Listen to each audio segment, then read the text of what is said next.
الرجیم بسم اللہ الرحمن الرحیم الحمدللہ الاول بالاول کانا قبلہ والآخر والآخر یکون بعدہ الذی کثرت رؤیتہ ابصار الناظرین ووجد جناتہ اوہام الواصفین الذی ابتدا بقدرتہ خلق ابتداء مخترم علی مشیت کرام ثم سلک بہم طریق ارادت وبعثہم علی سبیل محبت والصلاة والسلام علی الاول العدد والصاحب الابد اسرتہ خیر الاسر وعطرتہ خیر العطر وشجرتہ خیر الشجر نبتت فی حرم بسکت فی کرم سیدنا و مولانا ابی القاسم المحمد فضائلہم وغازب حقوقہم اجمعین من یوم ظلم ملا یوم الدین اما بعد فقط قال اللہ سبحانہ وتعالی قال رسول اللہ صلی اللہ علیہ وآلہ وسلم ذکر علی عبادہ صدر بلتستانیہ میں اشرِ محرم الحرام 1445 ہجری کے سلسلے کی دوسری تقریر سماعت فرما رہے ہیں بعنوان ذکر علی بزبان نبی۔ کوشش کی جائے گی کہ آپ کے سامنے وہ فضیلتیں وہ احادیث جو مصطفیٰ نے علی کی فضیلت میں بیان کی ہے جتنی ممکن ہو سکے وہ آپ کے سامنے بیان کر سکوں، لیکن کہاں میری اوقات اور کہاں میری بساط کہ جس کے بارے میں خود مصطفیٰ کہے کہ یا علی اگر ساری دنیا کے درخت قلم بن جائے اور سارے سمندر سیاہی ہو جائے تب بھی کوئی تیری فضیلت کو رقم نہیں کر سکتا۔ یعنی کہ بالکل ایسی ہی بات ہے جیسے اپنے لیے پروردگار نے کہا بسم اللہ الرحمن الرحیم الحمدللہ رب العالمین۔ تو اگر میں آپ سے کہوں کہ عالمین میں موجود جتنی بھی نوع پائی جاتی ہے اقسام پائی جاتی ہے خلقت کی، کیا کوئی ان کو گن سکتا ہے؟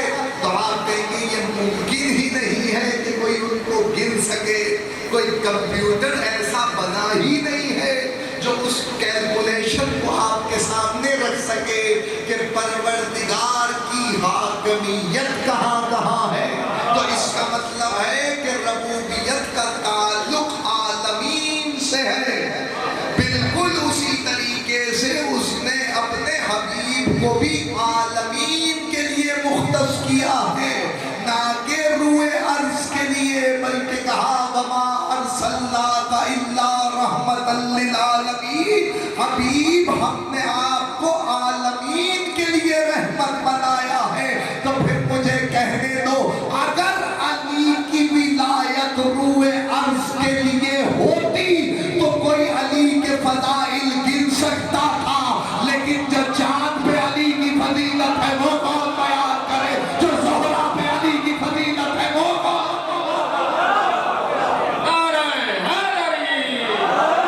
یعنی ہمارا اختیار، ایک انسان کا اختیار یہ ہے کہ وہ اب تک چاند پہ پہنچا، اس سے آگے تو رسائی ہی نہیں ہوئی۔ تو جب تمہاری رسائی ہی وہاں تک نہیں ہے تو پھر جو ان سیاروں اور ستاروں پہ علی کے فضائل ہیں ان کا شمار کوئی کیسے کر سکتا ہے؟ تو اس کا مطلب ہے احاطہ ہی نہیں ہو سکتا علی کی فضیلت کا۔ تو اب جملہ ہاتھ باندھ کے عرض کرنا چاہتا ہوں، جب احاطہ ہی نہیں ہو سکتا تو پھر کوئی کیسے کہہ سکتا ہے کہ یہ فضیلت پڑھی تو غلو ہو گیا؟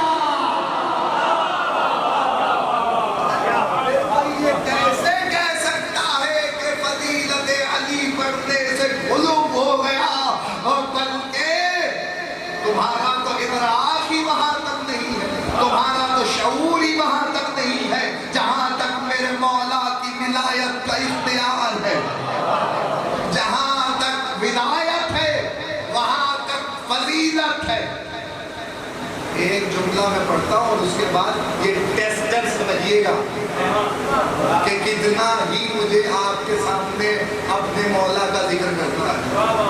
حضرت سلیمان کو رسول اللہ نے کہا سلیمان جو آج جنگ کی فتح کی خبر مجھے دے گا، کب؟ غزوہ خندق، کہ جو آج مجھے خبر دے گا کہ فتح کر لیا علی نے غزوے کو، تو اس کو میں ایک راز بتاؤں گا معراج کے رازوں میں سے، معراج کے رازوں میں سے ایک راز بتاؤں گا۔ پتہ نہیں کس کا معدہ یہ ہضم کرنے کی صلاحیت رکھے گا اور کس کا معدہ الٹ جائے گا۔ میں جملہ تمہارے سامنے بیان کرنے جا رہا ہوں، ادھر سب لوگ، اور پھر مصطفیٰ نے کہا جو آج توجہ، جو آج علی کے آنے کی خبر سنائے گا اسے میں جنت کی بشارت دوں گا۔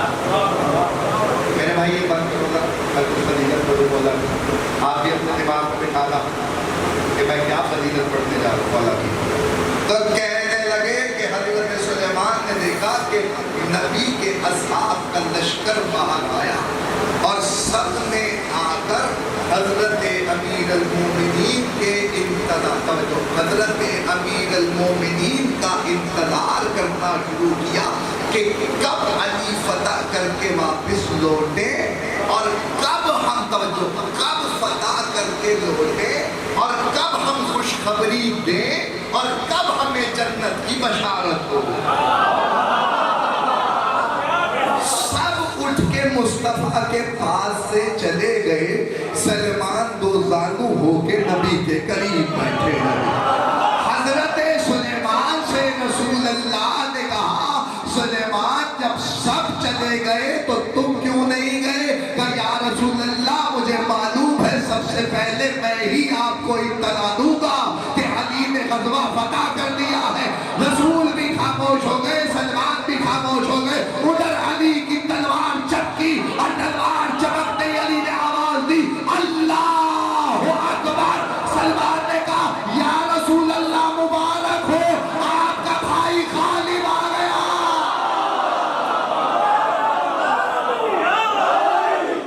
جو شاہ خیبر گیر ہے، جس کا پسر شبیر ہے، شیعو تمہارا پیر ہے، او نعرہ علی۔ محمد و آل محمد بلند تر صلوات۔ علی کی آواز تکبیر کی بلند ہوئی، اللہ اکبر۔ سلیمان نے کہا یا رسول اللہ مبارک ہو، آپ کے بھائی نے غلبہ پایا۔ غالب علی کل غالب علی ابن ابی طالب۔ اچھا سلیمان پھر بتاؤ کیا چاہتے ہو؟ کیا تمہیں جنت کی بشارت دوں؟ سلیمان نے کہا آقا آپ کی بیٹی کے دروازے پہ اس ریش سے جھاڑو دیتا ہوں، تو اتنا تو میں جانتا ہی ہوں کہ آپ سے کیسا سوال کرنا چاہیے۔ تو کہنے لگے اچھا سلیمان بتاؤ پھر کیا پوچھتے ہو؟ کہنے لگے آقا مجھے وہ جو راز ہے نا پتہ ہے، سلیمان کو بھی علی ہی نے بتایا تھا۔ علی نے کہا تھا سلیمان کبھی موقع پانا تو مصطفیٰ سے میرے مولا میرے آقا رسول دو جہاں سے ضرور پوچھنا کہ معراج میں کیا ہوا تھا، ان رازوں میں سے ایک راز بتا دیں۔ سلمان نے کہا ان رازوں میں سے ایک راز بتا، جہاں میں نے تقریر کو روکا اس بات کو یاد رکھیے گا، ان رازوں میں سے ایک راز بتا دے۔ حضرت سلیمان نے جب مصطفیٰ سے پوچھا تو کہتے ہیں سلیمان جو تم پہ عیا کرنے جا رہا ہوں وہ کسی اور کو نہ بتانا، کیونکہ ہر ایک علی کی فضیلت کو برداشت نہیں کر سکتا۔ علی کی فضیلت کو ہر مومن، توجہ کیجئے گا، ہر وہ مومن برداشت کرتا ہے جس کے دل کا امتحان پروردگار نے لیا ہو، جس کے دل کا امتحان پروردگار لے چکا ہو، اس مومن پر علی کی